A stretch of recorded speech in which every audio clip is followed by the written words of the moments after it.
Alright guys, today we're going to build another flower.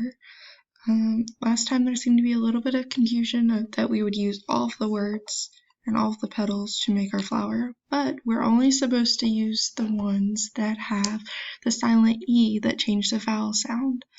So there's going to be a couple of words here that you're not going to drag to the center. But I'll give you one. Note. The O in note is affected by that magic or silent E at the end. Give you one more too. Tote. Oop. Let me rotate it here. Its O is also affected by the silent E.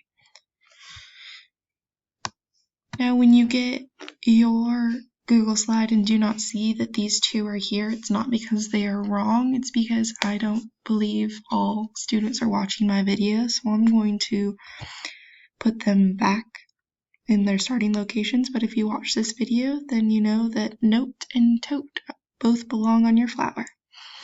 Alright guys, have a great day.